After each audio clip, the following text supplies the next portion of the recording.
මුහුණුපොත හරහා මේ පින්කම පිළිබඳව දැනුවත් වුණු මීතලාව ප්‍රදේශයේ පින්වත් පිරිස අද අහස් වෙහෙරේ කොත් වහන්සේ වෙනුවෙන් මේ විදිහට තමන්ගේ නිවෙස්වල තිබුණු පිත්තල ද්‍රව්‍ය පූජාවක් මේ විදිහට සිද්ධ වෙනවා. හරි. පූජා කරමු. ගොඩාක් පිං ඈ. සරවස්සන්නේ.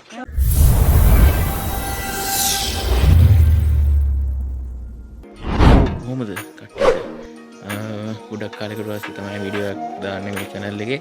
හිතන්නේ මාස 4කට පස්සේ අද යනවා අහස්සේරේ අපි. අහස්සේරේ පොඩි වැඩ ටිකක් තියෙනවා.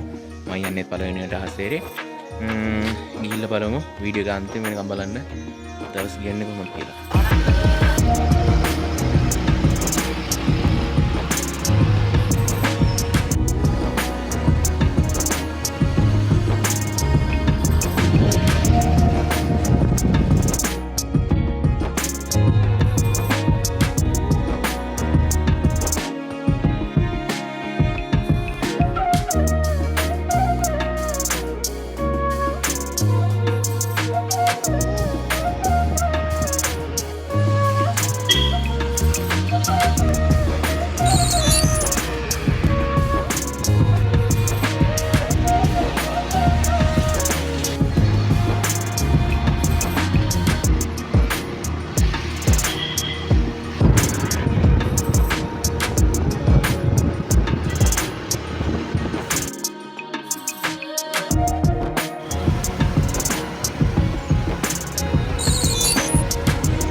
මාර ලස්සන විවුවක් පේන්නේ.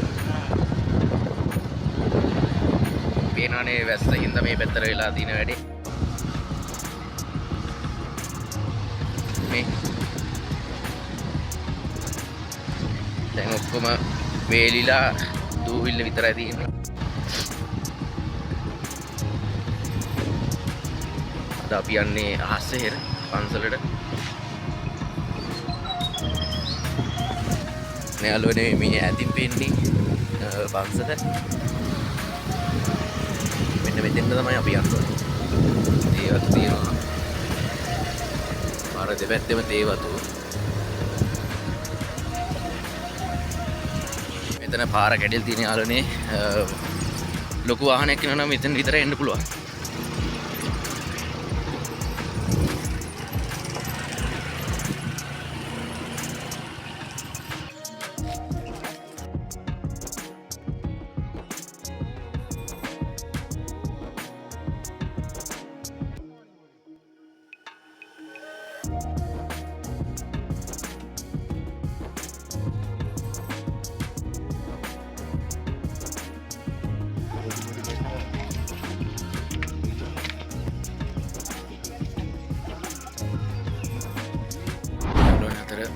පාර කැඩිලා තිබ්බ හින්දා පයින් එන්න උනා. තව යන්න තියෙනවා ටිකක් දුර. උඩ තියෙන පන්සල. ගිහිල්ලා බලමු. තව මීටර් 100ක් විතර තියෙනවා පන්සලට. පන්සල ඇත්තේ. ඔයාලා ගම්පොලේ ඉඳන් එනවා නම් දොළොස්බාගේ පාරේ එන්න ඕනේ. දොළොස්බාගේ පාරේ ඇවිල්ලා උඩගල්පායට ඇවිල්ලා උඩගල්පායි වම් පැත්තට හැරෙන් තියෙන පාර කැන්දකොල්ල පාර. ඒ පාරේ දිගටම එන්න ඕනේ. එතකොට පන්සල හම් වෙනවා. තාම පන්සල හදනවා.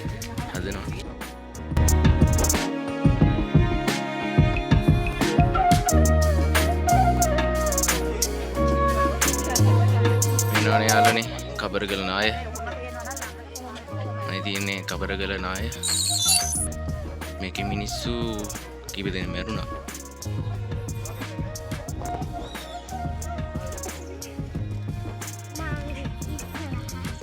ඔන්න තියෙනවා යාළුවනේ පන්සල හස්සේර පන්සල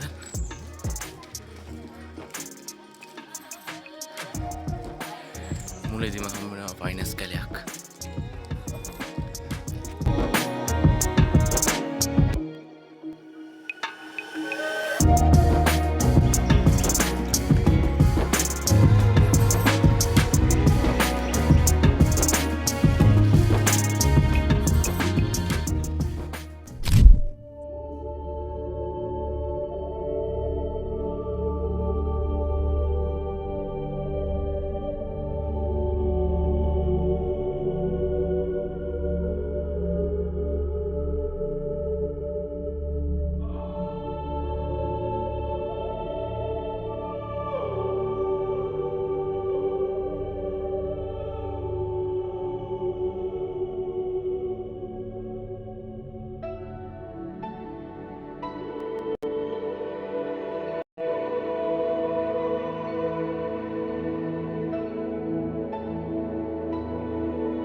අද මෙහි පොඩි ශ්‍රමදානයක් තියෙනවා කිව්වා.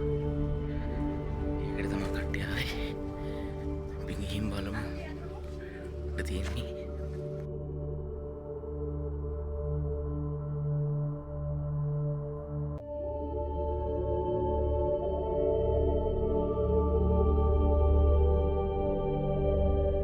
යාළුවනේ මේ පන්සල තම හදන ගමන් තියෙන්නේ.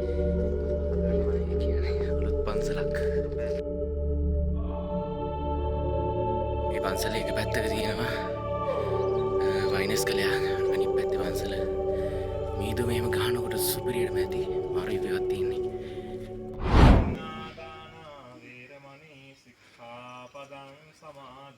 මේව හිතුවක්කාරකමට කඩලා බින්දලා විනාශ කරලා ආ යන්න අපායක් තියෙනවා පුළුවන් තරම් හැම ගඩොලක්ම ආරක්ෂා කරගෙන මේ ඔබ අතින් ගන්න ගඩොලක් පාස්සේ මහසෑය ඉදි වෙනවා ඒ නිසා ඒ පූජා කරපු අයටත් පින් ලැබෙන්න. ඔය අය මෙතෙන්ට එකතු කරගෙන පොළඹපු අයටත් පින් ලැබෙන්න. ඔය අය හදපු අඩපු දෙමව්පියන්ටත් පින් ලැබෙන්න. මේ පින්කමට සහසම්බන්ධ වෙන්න අවස්ථාව දුන්න සමහර හිතුවක්කාර ස්වාමියෙක් කිව්වොත් එහෙම යන්න දෙන්නේ නැහැ නේ. ඉඳපන් ගෙට වෙලා. කියලා නේද? දරුවෝ හිතුවා ඉන්නවද නැද්ද? ඔව් ඔව් හදනවා උදේ ඉඳන් නිදා ගන්න ටීවී බලන්න. එහෙම කියන පව්කාරයෝ ඉන්නවද නැද්ද? අන්න ඒ වචන වලින් බේරිලා මනුස්ස ලෝකයේ පින්කමක් කරන්න ඇවිල්ලා තියෙනවා ආශිර්වාද කරන හැම කෙනෙකුටම වටිනා පින්. ඒ නිසා මේ ලබන ජනවාරි මාසෙ පස්සේ මේ චෛත්‍යද ගල්දක්වත් ඔය අතකින් ආයේ ගෙනාවට පූජා කරාද කියන්න වෙන්නේ. ඒ නිසා මේ ලැබුණු අවස්ථාවේ ඔය උපරිම ශක්තියෙන් ධෛර්යයෙන් වාසනාවෙන් සත්‍යවන්තව වැඩ කරන්න. තුනුරුවන්ගේ පිටත් බුදුදිව නරකත්තා වූ සියලු දෙවියන්ගේ දේව ආශිර්වාදයක් ලැබේවා ලැබිත්වා කියලා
හිටිය ගොඩක් කලා අද අස්සේරේ පොඩි ශ්‍රමදානත් තිබයි වැඩ ටික ඉවර කරලා මම එක වීඩියෝ එකක් දාන්න තව වීඩියෝ ඉස්සරහට වැඩේ හස්සේරේ channel එක subscribe කරලා තියාගන්න like කරන් channel එකට